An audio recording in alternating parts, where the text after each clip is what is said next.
ഹരേ കൃഷ്ണ. സുഗ്രീവൻ കിഷ്കിന്ധയിലെ രാജാവാകുന്നു. ഇനി ബാലിയുടെ സ്ഥിതി എന്തായെന്ന് നമുക്കറിയണ്ടേ? ഗുഹാമുഖത്തു നിന്നും രക്തമൊഴുകി പുറത്തു വരുന്നത് കണ്ട് സുഗ്രീവൻ ഞെട്ടിത്തെറിച്ചു. സുഗ്രീവൻ ഹൃദയം നൊന്ത് കരഞ്ഞു. ദുഷ്ടനായ മായാവി മായാജാലങ്ങൾ കൊണ്ട് തൻ്റെ ജ്യേഷ്ഠനെ വധിച്ചിരിക്കുന്നതായി സുഗ്രീവൻ കരുതി.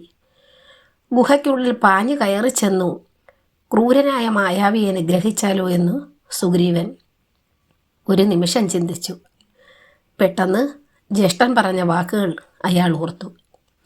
രക്തം കണ്ടാൽ നീ ഇവിടെ നിൽക്കരുത്, ഉടനെ തന്നെ ഓടി രക്ഷപ്പെടണമെന്ന്, അല്ലെങ്കിൽ അവൻ നിന്നെയും വധിക്കുമെന്ന്.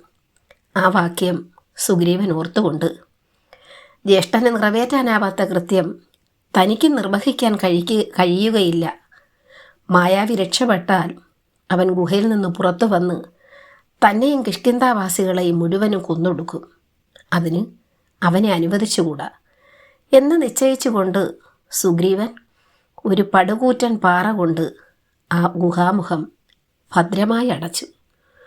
100 ആനകൾ വിചാരിച്ചാലും ആ പാറ ഇളക്കി മാറ്റാൻ സാധിക്കുമായിരുന്നില്ല. തൻ്റെ ജ്യേഷ്ഠനെ ചതിച്ചു കൊന്ന നീചരാക്ഷസൻ, ഒരു കാരണവശാലും അവൻ രക്ഷപ്പെടാൻ പാടില്ലെന്ന് തന്നെ സുഗ്രീവൻ തീരുമാനിച്ചു. പാവം സുഗ്രീവൻ. ജ്യേഷ്ഠൻ്റെ വിരഹം താങ്ങാനാവാതെ വേദന തിങ്ങുന്ന മനസ്സോടെ സുഗ്രീവൻ കിഷ്കിന്ധയിലേക്ക് മടങ്ങി. ശക്തനായ ബാലിയുടെ മരണവാർത്ത കേട്ട് പത്നിയും രാജ്യവാസികളും ദുഃഖിച്ചു. അവർ ഒരുപോലെ പൊട്ടിക്കരഞ്ഞു. ജ്യേഷ്ഠൻ്റെ അന്ത്യകർമ്മങ്ങളെല്ലാം നിർവഹിച്ച സുഗ്രീവൻ മൗനം അവലംബിച്ചുകൊണ്ട് കഴിഞ്ഞു വന്നു. എന്നാൽ രാജാവിൻ്റെ അഭാവത്തിൽ കിഷ്കിന്ധ രാജ്യം അനാഥമായിരിക്കുന്നുവെന്നു മന്ത്രിമാർ ഓർമ്മപ്പെടുത്തുകയും സുഗ്രീവനെ എല്ലാവരും ചേർന്ന് രാജാവായി അഭിഷേകം ചെയ്യുകയും ചെയ്തു.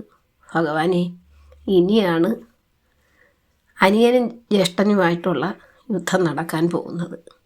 അത് അടുത്ത ഭാഗത്തിൽ.